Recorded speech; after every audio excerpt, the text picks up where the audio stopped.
যখন পঞ্চমহাভূতে বা 5 elements of লাইফে পড়ে থাকে বায়ু আর আকাশ বা স্পেস, সেটাই নাকি মহাসত্য, যাকে আমরা মৃত্যু বলেই জানি। এই পৃথিবী, জল এবং অগ্নি যখন কেউ ত্যাগ করেন এবং তাদের কোনো প্রিয় খাবার বানালে অনুভূতির ফ্রিকোয়েন্সিটা যা দেখতে পাচ্ছেন ঠিক এমনটাই হয়। তা অবশ্য ডিপেন্ড করে কোন লোকে আছেন, যেমন মহস, জনস, তাপস বা বিতল, রসাতল, তলাতল, পাতাল ইত্যাদি।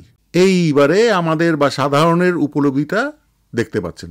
জমিয়ে বসুন আর এক্সপিরিয়েন্স করুন হাঁস কষার রেসিপি এবং কোনো ব্যক্তির দেহত্যাগের পরে অল্প ঝলক। না, ফালতু গ্যাজাখুরি নয়, যা আপনাদের সামনে রাখবো তা সত্যি ঘটনা অবলম্বনে। তো আজকে আমি রান্না করতে চলেছি হাঁস, যেটা মামাবাড়ি থেকে আমি শিখেছিলাম। বহুদিন আগে মামাবাড়ি গেছিলাম, তো তখন ডুমো বলে আমার মামার একজন হেল্পার আর কি একটা হাঁস ধরে নিয়ে এসেছিল এবং সেটা মামা আলাদাভাবে রান্না করেছিল। কিন্তু আমি পরবর্তীকালে মামির থেকে শিখে নিই তার রেসিপিটা। আর এইভাবে যদি আপনি হাঁসটা রান্না করেন, চিকেন তো দূর, মাটনও ধারে কাছে ঘেসবে না। এবারে প্রথমে দেখাচ্ছি আপনাদের ম্যারিনেট করার ইনগ্রিডিয়েন্টস। এখানে আছে 2 চা চামচ হলুদ, 2 চা চামচ শুকনো লঙ্কা গুঁড়ো, 1 চা চামচ চিনি, 1 চা চামচ নুন, একটা রসুন, অ্যারাউন্ড 25 গ্রামের মতো আদা, আর কিছু কাঁচা লঙ্কা, আর আছে সর্ষের তেল। আমার কাছে এখানে অ্যারাউন্ড হাফ কাপের মতো সর্ষের তেল রয়েছে। বাকিটা গিয়ে আমাকে এখন কিনে নিয়ে আসতে হবে, কিনতে ভুলে গেছিলাম। তো প্রথম টিপসটা হচ্ছে এই তিনটে যখন আপনি পেস্ট করবেন, আমি এটা পেস্ট করে নেব, তার আগে এরকম টুকরো টুকরো করে কেটে নেব। এর মধ্যে আমি 2 চা চামচ সর্ষের তেল দেব। তো সর্ষের তেল দিয়ে আমি এটাকে পেস্ট করব। আরেকটা জিনিস, পেঁয়াজ, না পেঁয়াজের রস নয়, হাফ পেঁয়াজ আমি কুচি কুচি করে কেটে নিয়েছি, এটাও ম্যারিনেশনের মধ্যে দেব। মামি বলেছিল ম্যারিনেশনটা এমনভাবে করতে যেন মনে হয় আফটার ম্যারিনেশন ওটা খাওয়ার মতো হয়ে যায়। দেখা যাক। প্রথমে অর্ধেকটা পেঁয়াজ কুচি করা, তারপরে 1 চামচ চিনি, 1 চামচ নুন, 2 চা চামচ হলদে, 2 চা চামচ শুকনো লঙ্কা গুঁড়ো,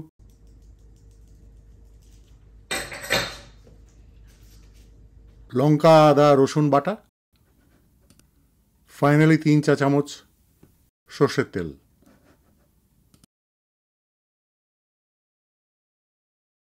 এইবার আমি ভালো করে হাঁসটাকে মশলা দিয়ে মাখাবো। হ্যাঁ, তো মামাবাড়ির ডুমো বলে যে ছেলেটি, তার বাবা তারণের কাহিনী, যে দেশের বাড়িতে থাকতো, তো তার হঠাৎ করে ওই একই সময় স্ট্রোক হয়, ঠিক যেই সময়ে ডুমো হাঁসটিকে ধরে আনে।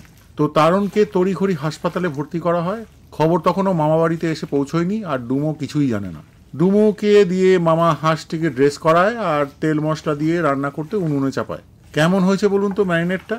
মামি বলেছিল এটা দেখেই নাকি জিভে জল চলে আসা উচিত। ওই যে আমি লঙ্কা আদা রসুন সর্ষে তেল দিয়ে বেটে নিয়েছি, ওটা দিয়ে মাংসটা ডললে নাকি হাঁসের স্বাদটাকে বাড়িয়ে দেয়। তো ডুমোর বাবা তারণের হার্টের বিট নাকি থেমে যায়, আর ডাক্তার জবাব দিয়ে বলে তারণকে আর ফেরানো সম্ভব নয়। এইটুকুনি বলতে পারি 15 মিনিট পরে তারণের জ্ঞান ফিরে আসে। দেখতে থাকুন এরপরে ঘটনাটা কোন দিকে মোড় নেয়। আমি নেক্সট সেট অফ ইনগ্রিডিয়েন্টস দেখাচ্ছি, যেটা আমি ড্রাই রোস্ট করে নেবো হাঁসের রান্নাটা করার আগে।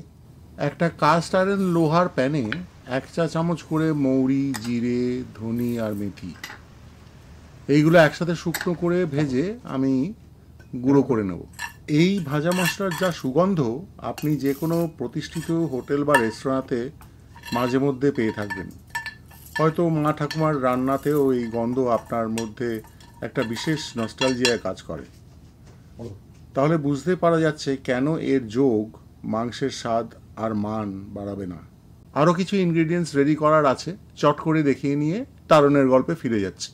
এরপরে বাংলা গরম মশলা 5 গ্রাম করে এলাচ, লবঙ্গ আর দারচিনি নিয়ে ডাইরেক্ট গুঁড়ো করে নেব রান্নার একদম শেষে দেবার জন্য। আরও 2 টমেটো ছোট করে কেটে নেওয়া, 2 চা চামচ সয়া সস আর 2 চা চামচ টমেটো সস একসাথে ব্লেন্ড করে রেখে দিচ্ছি, পরে ব্যবহার করব রান্নাটাতে। সয়া সস আর টমেটো সসের ব্যবহার একটা মাংসের চপি ফ্লেভার নিয়ে আসে, তার সাথে রংটা একে একটু কালচের দিকে নিয়ে যায়। এই দুটি অ্যাডিশন করলে রান্নাটাতে অন্য মাত্রা এনে দেয়। হ্যাঁ, সয়া সস যেন যথেষ্ট ডার্ক হয় বা কালচের দিকে হয়। শেষে একটা বড় পেঁয়াজ স্লাইস করা আর কয়েকটি তেজপাতা রেডি করে রাখলাম।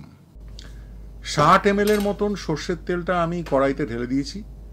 গরম হতে হতে তেজপাতাগুলো ছাড়লাম। ফিরে আসি তারণের ঘটনাতে।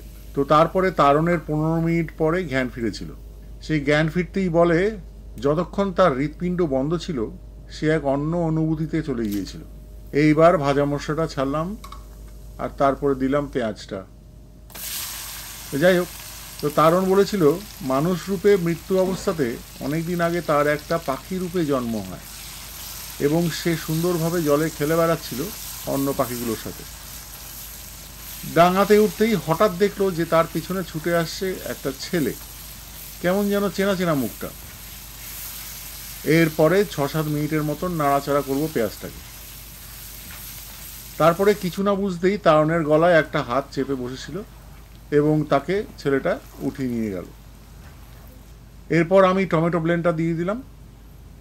এটা ততক্ষণ নাড়বো যতক্ষণ তেল ভেসে ওঠে আর সব জল শুকিয়ে যায়। তাহলে বুঝলাম যে তারণরূপী হাঁসটা মামা রান্না করেছিল, আর হাঁসটিকে মেরে ড্রেস করতেই তারণ আবার মৃত্যুর কোল থেকে ফিরে আসে। এবার দিলাম 3 ঘন্টা ম্যারিনেট করা হাঁসের মাংসটা কড়াইয়ের মিশ্রণে ঢেলে কিছুক্ষণ ধরে নাড়তে থাকছি হাই ফ্লেমে। হাঁসের মাংস শক্ত হয়, তাই একটু সময় লাগবে। সব পরিষ্কার হলো, বুঝলাম তারণের 15 মিনিটের জন্য দেহত্যাগ করে হাঁস রূপে এসেছিল আর আমরা সেটা পরিতৃপ্তি করে খেয়েছিলাম। কিন্তু 15 মিনিটের জন্য মরে গিয়ে 1 বছর বয়সের হাঁস কিভাবে হলো? কেমন একটা গোলমাল লাগছে। দেখতে থাকুন, তারণ যা ব্যক্ত করেছিল তা হওয়া খুবই সম্ভব। বলছি খুব তাড়াতাড়ি। আমি এইবারে কড়াইয়ের ঢাকনা দিয়ে লো ফ্লেমে মাংসটা বসালাম 1 ঘন্টার জন্য। লো ফ্লেমে যে কোনো বার্ড বসালেই জল ছাড়বে, তাই মাঝে মাঝে খুলে নেড়ে দেবো, কারণ আজকে হচ্ছে হাঁস কষা, যেটি এখনও হয়ে গেছে। আর আমি এখন দিলাম গরম মশলা ওপর দিয়ে ছড়িয়ে। তো তারণের ক্ষেত্রে 2টো ব্যাপার হয়েছিল, যেটা আজকাল খুবই শোনা যায়। অনেকেই ফিরে আসে কিছুক্ষণ মৃত্যুর পর, যেটা সায়েন্স এখনও অবধি ব্যাখ্যা করতে পারেনি। আর 15 মিনিটের জন্য দেহ ছেড়ে তারণ গেছিল টাইম ডাইলেশনে পড়ে। তার জন্য তার আত্মা কোনোভাবে পাস্টে ট্রাভেল করে জন্মায় আর আমরা তাকে খেয়ে নিই ঠিক সময়, এবং তারণ তার জন্য হয়তো, আবার বলি হয়তো, ফিরে আসতে পেরেছিল। তবে সবই ঈশ্বরের কৃপা। দ্বিতীয় উত্তরটার মধ্যে আরও রহস্য আছে এবং তা থেকেই যাবে। তারণ কিন্তু আরও একটি কথা বলেছিল, হাঁস রূপে যখন তার মৃত্যু হয় সে উপলব্ধি করতে পারে তার সারাউন্ডিংটা আগেকার দিনের ছবির নেগেটিভের মতন। কেমন লাগলো আজকের রেসিপি আর কাহিনী? কমেন্ট করবেন, লাইক করলে মোটিভেট হব আরও ভালো কিছু নিয়ে আসতে।